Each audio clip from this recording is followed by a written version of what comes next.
Hello and welcome. In this video I'll be showing how you can defeat Sir Bedivere, the final boss of the Avalonian Dungeons. This boss fight is actually one of the easier ones if you have the correct setup.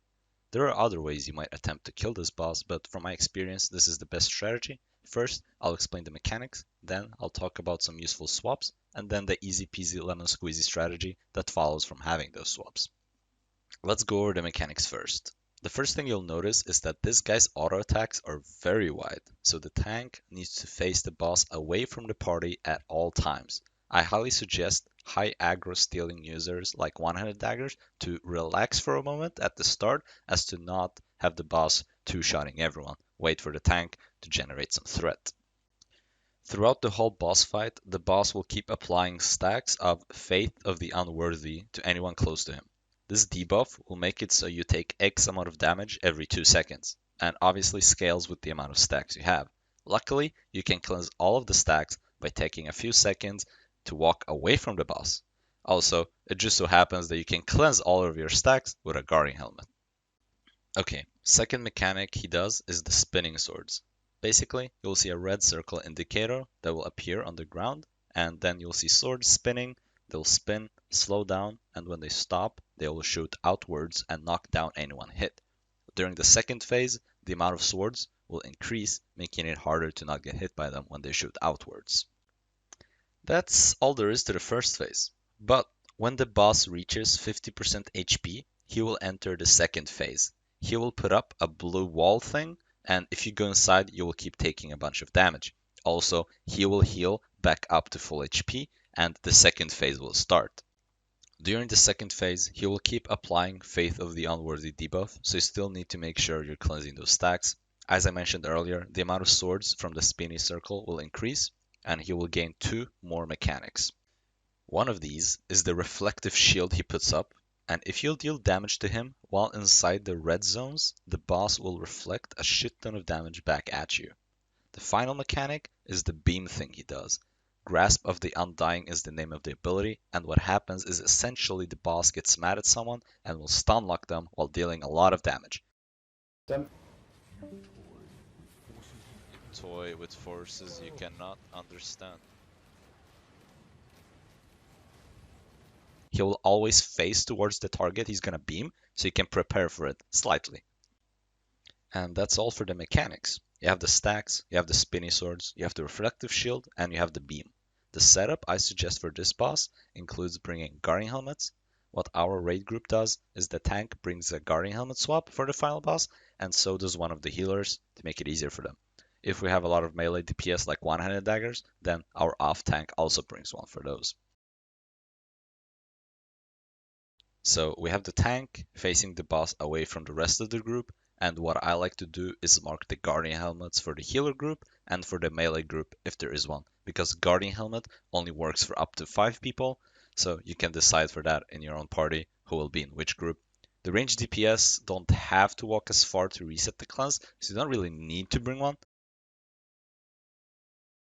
Our arcane user brings an enigmatic staff and clerical swap for the final boss because of the beam ability he does during the second phase. Unless you're doing a very high tier Ava, the Enigmatic easily outshields the damage from the beam. One thing to notice, however, is that if the Enigmatic E is used on you and you're not the one getting beamed, then you should not walk away because the shield is an AoE shield. For some reason, some people panic when they see someone next to them get beamed and they stop DPSing and they start spinning in circles. Don't do that. The beam only targets one person, so you can just stay still, keep DPSing or healing or whatever it is you're doing. So we also have a person bring the anti-heal set for this boss. So you might remember I mentioned that the boss heals back up during the second phase. Well, you can completely skip this part by bringing enough healing reduction. Have someone bring a demonic staff swap, and if you have a dagger in your party, they can swap to forbidden stab, and those 2 abilities will be sufficient to stop him from healing at all. If you don't have a dagger, you can bring a Hood of Tenacity as well with the demonic staff and achieve the same effect.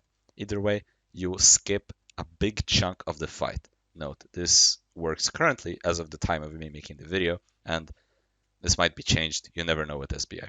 And last thing to mention is that it's highly encouraged to not bring weapons with damage over time effects unless you know what you're doing, because the reflective shield will deal damage to you because of the dots.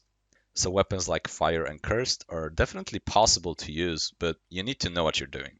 If you have a Cleric Robe, you can use it, or just simply roll or blink away from the damage while he's doing the shield. And that's all for the gear specifics. If you follow these guidelines, the boss becomes incredibly easy. So the four mechanics we have are: mechanic number one is the stacks. If you have a guarding helmet, just use it off cooldown, otherwise just walk away from the boss. Only really the tank needs it to not have the boss walking around. If you don't have a guarding helmet, then I suggest resetting the stacks whenever spinning swords or the reflective shield appears. If you have 5 or more stacks, you're gonna start taking a bunch of damage, but those abilities come in nice intervals, so those are good indicators to when to reset your stacks. Next up, we have mechanic number 2, spinning swords. Just roll or blink as soon as you see the red circle appear. You will have your boots back up by the time the next one appears. Mechanic number 3, reflective shield. Just stop attacking and take the time to cleanse your stacks while the red stuff is spinning. And last but not least, the beam. Put your trust in your Enigmatic user to put the shield on you. And that's it for the boss, honestly. If you're playing with beginners, then you will need to adjust accordingly. Have 1 or 2 healers on Reawaken, because people will stand AFK and die to the swords, or not stop attacking the shield and kill themselves. For people who have a hard time stopping attacking, you can press S. The Enigmatic completely counters the beam ability, unless, as I said, you're doing a high tier map, and in that case you could benefit from a higher IP Enigmatic staff, and or perhaps a healer helping out a little bit with the heals on whoever is getting beamed. Okay, yeah, but that's really all there is to it. Just keep reminding people to reset stacks and not attack the shield, and it's super easy. Thanks for watching, and let me know what boss or content you'd like to see a tutorial on next, and see you next time.